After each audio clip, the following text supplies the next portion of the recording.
Welcome back to Real Florida Magazine. Welcome back here today on the beautiful campus of Florida Panhandle Technical College. Today with Bill Chomos. If you're a regular viewer of the show, you know that we are broadcasting live the home Chipley football games. Our most recent one and our inaugural game this past Friday Night Lights at Philip Roundtree Stadium. We had a ball, and hopefully over time you'll get a chance to hear that and other broadcasts. When we come back, we're going to talk to Bill about just that, FPTC radio, that community-spirited involvement, and the fact that going forward, every game in this upcoming football season, all the home games anyway, you'll be able to listen to right here on FPTC Radio. We'll be right back.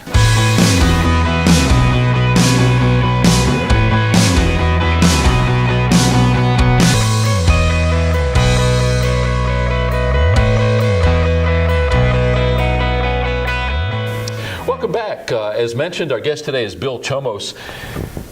I don't know about you, Bill. Friday night, I had a ball. We had our inaugural broadcast of Chipley Tiger football from Philip Roundtree Stadium. What are your thoughts about what went on Friday night? Well, just a great evening, great weather. Starting off for the rain to go on all day, and then to have an evening like that was phenomenal. And then a lot of energy from the team, a lot of energy from the fans. It was just a great event. I thought great time out there, and it was definitely. I'm looking forward to next year. I'll put it to you that way. You know, at 3 o'clock or 2 o'clock that afternoon, there's no way in the world I would have bet any kind of money on the fact that we were going to play that game that night. The rain that we got, I don't know what we got. I know it was in multiples of inches, but we got a lot of rain. That field must be really well engineered. Absolutely. I was talking to Coach Wilson about every 30 minutes, asking, is there going to be a game? And I was getting text messages from family and friends saying, is the game canceled? Is there going to be a game? And I said, just hang in there. It's going to be all right. The weather's going to be fine. The field was very dry to start with, which was a great thing. And then the field drains very well, and everything was good to go by kickoff time. And it was a great event. You know, I have a lot of people say to me, especially some of the old-timers, that stadium is sort of in poor repair. I know that the locker rooms certainly are, and we have no visitors' locker rooms. But I'll tell you what, to the average visitor, and to me, and I've been here now 10 years, I really think we still have a decent facility there. Oh, yeah, absolutely. It is great bleacher setup there. Everybody's able to good vantage points of the field, and it'll only get better with the new scoreboard in addition to the new lights as well. I mean, it's still, you know, sometimes the older stadiums are the ones that have a lot of history and a lot of nostalgia, and people enjoy going there and seeing a game. And like I said, it's suitable for what we need to do there. I'm glad that you mentioned the new scoreboard. When that's lit up, you can see it all the way from Highway 90, all the way across the railroad tracks and through that neighborhood there. Thanks to One South Bank and Washington Rehab and Nursing Center, they came to the table and gave us the funds necessary. For you as a play-by-play guy, there's a lot of information on that board, and some of which they didn't really use the other night. How is that new board going to help you going forward in that play-by-play process? Well, we live in the age of information, and everybody, you know, the more information you have, the better off you are. And to be able to look up there at a glance and be able to see what's going on with the game, to be able to see, you know, how many timeouts people were texting me, what does the TOL mean on the scoreboard? Well, that's timeouts left for both teams and everything. So, and as the scoreboard gets older, you know, lights go out, and you know, you're not able to keep up with everything. But I said, state-of-the-art scoreboard is a great way, and I know all the colleges have them now, and it's just a great way to communicate to the people. Like you said, you could be driving home on 90, glance over there at 8:30 at night on a Friday, and be able to see what's going on, how the Tigers are doing, and everything like that. Bill, we went live with FPTC Radio between Christmas and New Year's of last year. Part of the deal here on campus was that Martha Compton, director of Florida Panhandle Technical College, told me that we needed to get that radio station up and running. We were not able to get our FCC low-powered FM signal license because they've got they infrequently take those applications, and we fell right in the middle of the window. So we decided to go online. So right now you can listen to the station at fptcradio.com. Click on the microphone and you're listening to it. But ever since we've been talking about the radio station, even before we went live, we've been talking about the prospect of being able to live broadcast local sports games, specifically high school, but anything that happened. The community response was huge, and we found that it was, be careful what you wish for, be careful what you say you're going to do, because the longer time went on, and especially after we went live with the station, people said, now when are you going to start broadcasting? We were fortunate, it all came together, and on Friday night we did our inaugural broadcast. we were standing there, the national anthem, the coin toss. You had your hand over your heart. And when we got done with the national anthem, you said your heart was beating, racing, and you weren't sure if it was from the patriotism or from the prospect of doing the game. For what it's worth, you were calm under fire. You were a consummate professional. You amazed me. Not that I doubted you for a moment, but you were just very, very good in your delivery, and I can only see that getting better. Has this been something that you've been interested in for a long time, or how did you get involved, or even wanting to do that play-by-play? I just enjoy football, enjoy the game. Also, working there at the school, when I go out to my car at the end of the day, I look out there on the field and those young boys are out there working hard, doing their thing, playing football. It's great to be able to tell their story. Not everybody stays in Chipley. We got graduates from Chipley that are serving their country in the military far away. We got folks that are away at college, for them to be able to listen in and hear what's going on back at home and everything. So just a phenomenal game. I enjoy watching it. I used to enjoy playing it, but it's just an opportunity to give back to those folks who work so hard out there on Friday night. When I first met you, you were handling the ROTC class at Chipley High School. Is that still your position at Chipley High School? Yes, sir. I still teach the Army ROTC there at the high school. You have since brought on some staff, so you've got some help now, right? Yeah, I got Sergeant First Class Finn, who's the Army instructor there, and we split the class load there as far as dealing with different grade levels. So we have a progressive program, and the students come out of there with 4 years of good quality education and citizenship and patriotism and that sort of thing. Now, you told me Friday that just recently you've made an arrangement with the school that you're going to be teaching or coaching volleyball. Yes, sir. I get to coach the volleyball team. Matter of fact, after we got out of the booth on Friday night, I jumped in my car and drove up to Atlanta, and I got there about 3 in the morning, and I was on Georgia Tech's campus at 7:30 in the morning learning about the art of coaching volleyball. So definitely excited for that opportunity there. I appreciate Mr. Newsom having confidence in me and asking me to take on that role. I think we got a phenomenal group of young athletes there who work hard. Some of them have been playing for a long time, and I think we'll have a very good, productive season this year on the volleyball side. Now, is this girls only? Yes, sir, girls volleyball team. So.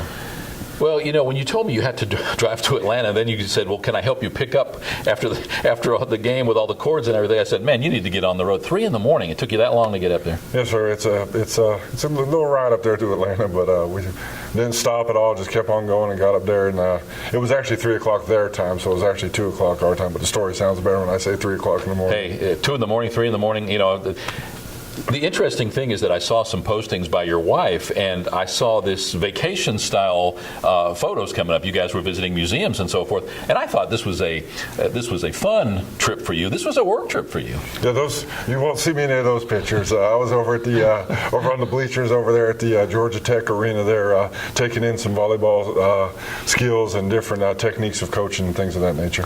When will that actually start? When will you start coaching? Volleyball actually, we've been doing open gyms, and the practice will start next week when school lets out, and then we'll have a summer tournament we'll do over in Tallahassee, and then the actual season starts in the fall, similar to the boys' football. You don't get much of a break. Oh, no.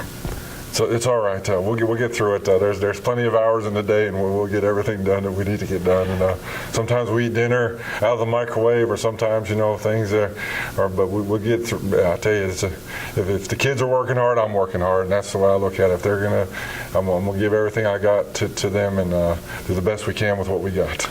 Your son Steve just started playing football this year. This is his first year? Yes, sir. He's actually never played organized football at all. There's actually a bunch of young boys out there who never played before that this was their first time trying football, and I've been talking to them in the hallway and talking to them in the cafeteria, and they all fell in love with the sport. So hopefully we'll have a big roster out there for coach in the fall. But yeah, he enjoyed it. He got a chance to get out there and play a little bit, and definitely had a good time.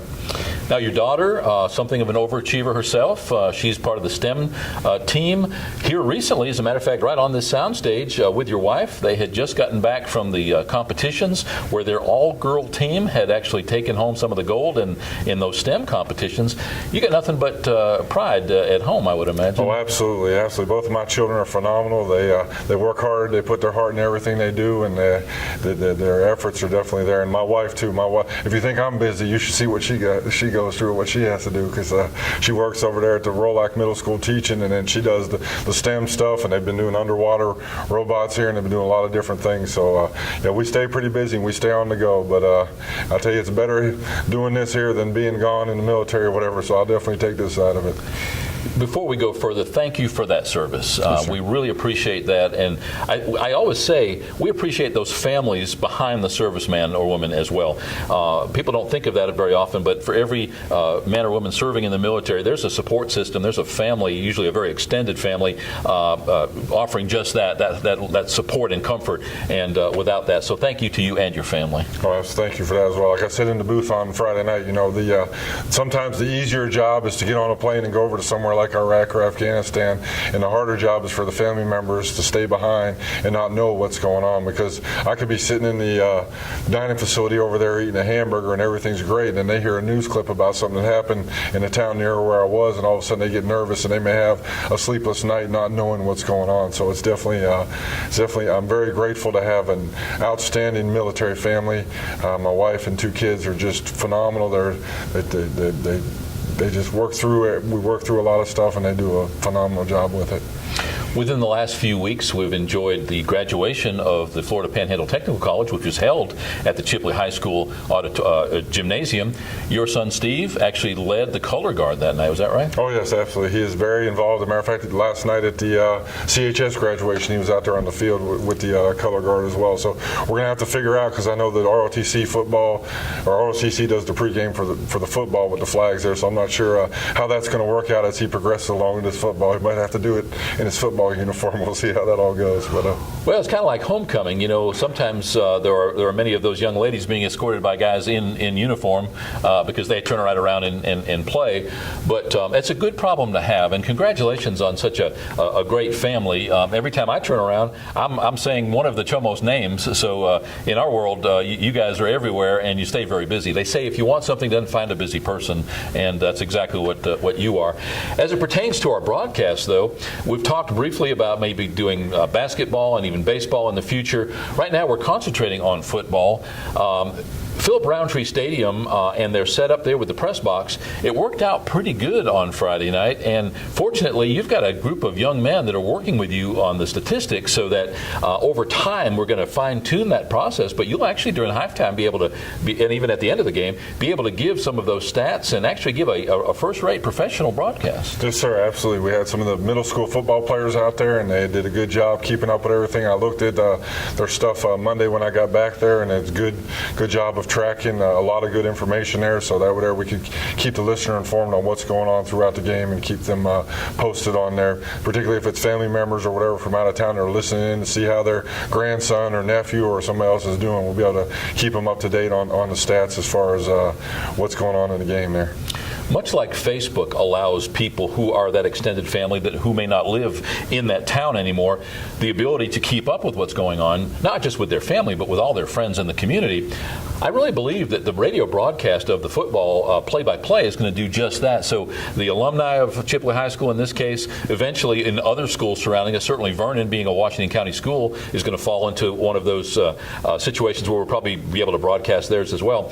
But it gives us that extended family the ability to keep in touch, and it brings the community together. And we've already got a small, close-knit community, but I just think this kind of a broadcast just does so much more to keep that community spirit. Oh, yes, sir. Absolutely it does. And like we said, there's folks that move out of town or whatever, but to be able to keep up with what's going on back home. I saw one of our students who graduated was he's in Hawaii now, stationed in the Air Force, but I saw him last night at graduation. To think he'll be able to tune in or listen in and see what's going on is just a great thing.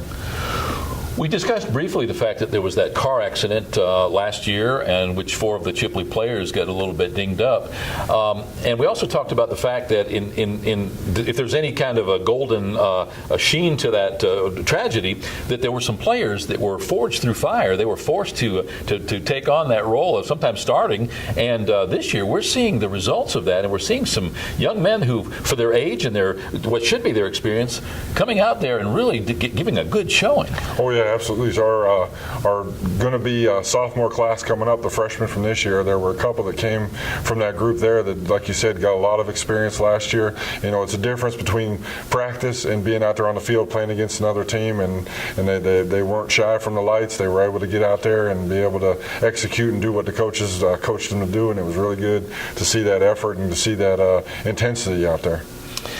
We have the first game that we'll be broadcasting live will be in August. We'll let our listeners know that date as we go forward. But that's actually the Jamboree. Is that correct? Yes, I actually was on the phone with Coach Wilson on the way over here, and I want to make sure I had that date. It was August the 19th. It'll be against Freeport at Philip Roundtree Stadium there, starting at 7 p.m.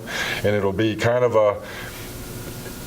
a similar format to what we saw at the spring game there. There'll be the varsity will play for probably about 2.5 to 3 quarters, and they'll let some of the JV folks come out there and get an opportunity to play some. But it'll be a good game, a good opportunity to see what the Tigers have. And I tell you, if they play anything like they did last Friday, we're in for quite a season there. I know that if we want to talk about a little statistics later there, but I tell you, that was a great game. And talking to the Funiac radio folks afterwards, I think if that thing would have went 4 quarters with starters on starters, I think the outcome would have been in Chipley's favor. But that game, it's kind of a mistell.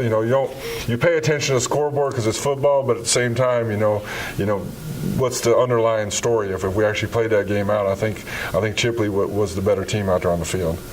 Yeah, from a sportsmanship point of view and a molding of young character, definitely it doesn't really matter what's on the scoreboard. That said, it does matter to everyone, obviously. And this new the new age system of not keeping score and everybody gets a trophy, that all kind of goes away when you get on that gridiron. That football game, definitely score means something. That said, Chipley did a really good job. Funiac did as well, and I think that it was a well-played game. There was good sportsmanship, and it was just a good game to watch. Would have loved to have been on the W column on that one, but they lost by 3 points, and at the end of the day, it was just a good game to watch. Oh, absolutely. For when it was played, that level of play normally you see mid-season. You don't see teams coming out there and the coaching staff had some objectives they wanted to accomplish. They were very physical, which football is a physical game, but sometimes you turn on a game and it's not really physical. The teams are not playing with a high level of intensity, or there's not a lot of hitting. But I tell you, that offensive line for Chipley and the defensive line, they came to play, and they came to play football, and it was definitely evident. And I think it was even brought up in the huddle after the game, where Coach Wilson brought them all together there and let them know, hey, he was proud of the effort, he was proud of the intensity, and good things to come. You talked about the stats. Let's go into that just a little bit. Who shined at that game? Well, Adrian Mook Sims, I think 19 carries for 163 yards and 2 touchdowns, averaged over just about 9 yards per carry. And I tell you, he was carrying the ball hard and running hard. And then Grant Rao, I saw him today at school there, and he said he was 1-for-1 passing. Chipley only tried to throw the ball one time with him for, I think he said 18 yards. So definitely, and Mason Cook had a completion as well. So I think everything that they set out to do and they wanted to do, they were able to accomplish. So but those are some phenomenal numbers there from the running game. And even when Sims came out, Andrew Lawton ran the ball well, and then in the second half, Kelvin Dean and Joseph Meredith also did a good job as far as moving down the field when they had the ball in their hands. So definitely, it's a good problem to have that many people. 2 good quarterbacks and 4 guys that can run the ball well. So that's definitely good. And the offensive line did a great job as well. Yeah, and I'm glad that you finished up with that, because Sims couldn't have done what he did without some good blocks. That offensive line wasn't afraid to get in there and mix it up. And I want to see that. I want to see that aggressive blocking. I want to see those guys out there wanting to mix it up, and we saw that. Absolutely, and they'll only get better. I like to say that I could probably run through some of them holes, but let's not go that far. But definitely a great job as far as the line up front there, making it easy, because there was a few times when he's run the ball and he wouldn't even touch to like 4 or 5 yards down the field. So when every running back likes to see that, and I think those guys definitely worked hard and played hard. We've got a brand new head coach and athletic director, Blake Wilson. Blake, as I think I brought up at the game, has a totally different style of being a head coach than what we've seen in the past. Not necessarily better or worse, but he's definitely is a quiet man. He demands respect, and he's obviously getting it on the field.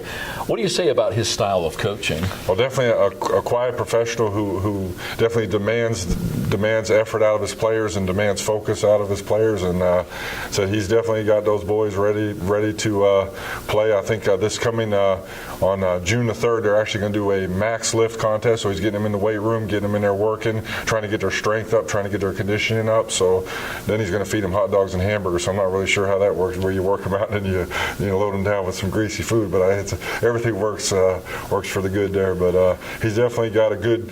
I think we used the word culture a few times in the booth on Friday night, and I think the culture of the team team is definitely that of a focused team that's down to business and at the business of hand of playing football.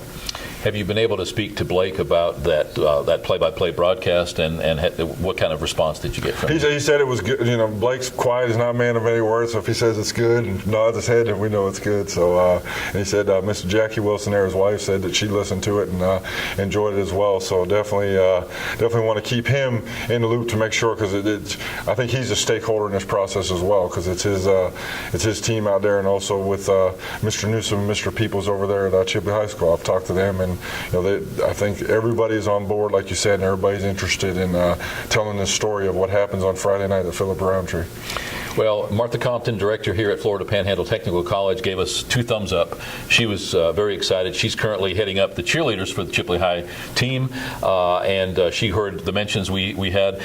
We decided and agreed together that it was very important to engage the band and the band boosters, the cheerleaders, the people in the concessions. There's a whole lot of people. For every football player on the field, there's a support system out there, and it's important to engage all of those people and to give them their due. So part of our job, not just the play-by-play, but making sure everybody's aware and appreciates all the work going on behind the scenes. Oh, yeah, absolutely. And I think at the end we said, I ended up with thank you, the word thank you, and that word, sometimes, you say it, but, when you mean it, and, there's definitely thanks, like you said, to everybody, even to Mr. Freddie, the janitor over there at Chipley High School, who, the game was on Friday night and graduation was on Tuesday. So we got out there Monday morning. There was, the remnants of concessions throughout the bleachers there, and Mr. Peoples and Mr. Freddie, the custodian, got out there, rolled up their sleeves, and got all that trash picked up, so it's definitely, it's an event, but there's many people behind the scenes that make it happen.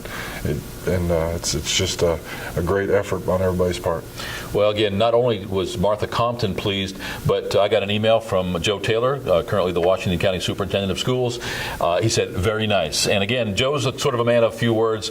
He was happy, and he's indeed heard the broadcast. So I think all the way around, we have public support. We have certainly the support of the school district. And from this point forward, it can only get better. I want to thank you. I want to thank you for your level of professionalism. Going in, I knew with you being the military guy that you're going to be buttoned up. You're not going to say that you can do something that you can't, and that going forward, you were going to give it your best shot. You exceeded all my expectations, and for what it's worth, thank you from me for your hard work, your effort, and for engaging those students who are ultimately going to become part of that process. And I just look for good things going forward. I do too as well. Thank you. Thank you. Yes, sir. Here right now with Bill Chomos, who just last Friday had his inaugural play-by-play live broadcast of the Chipley Tiger football from Philip Roundtree Stadium. Stay tuned. Starting in August 17th? 19th. August 19th will be our first game, and that will be broadcast live. This past Friday is being tape delayed, sort of a test run for us, currently running. If you'd like to hear it, you can go online to FPTCradio.com, click on the microphone, and you'll be automatically listening to the broadcast. We're going to allow that to play for the next several days over and over so that anyone who wants to can hear that.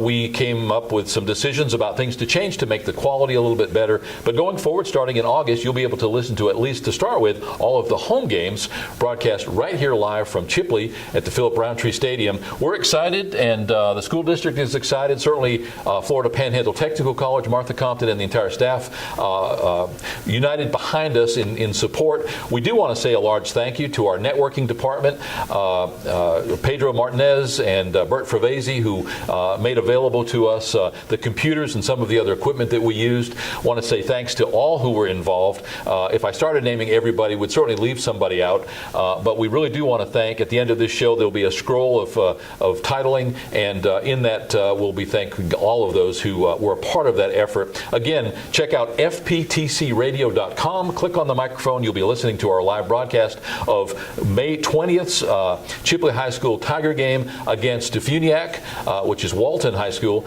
And going forward, join us every Friday night for the live broadcast of the home games anyway for the Chipley High School football team. We'll be right back.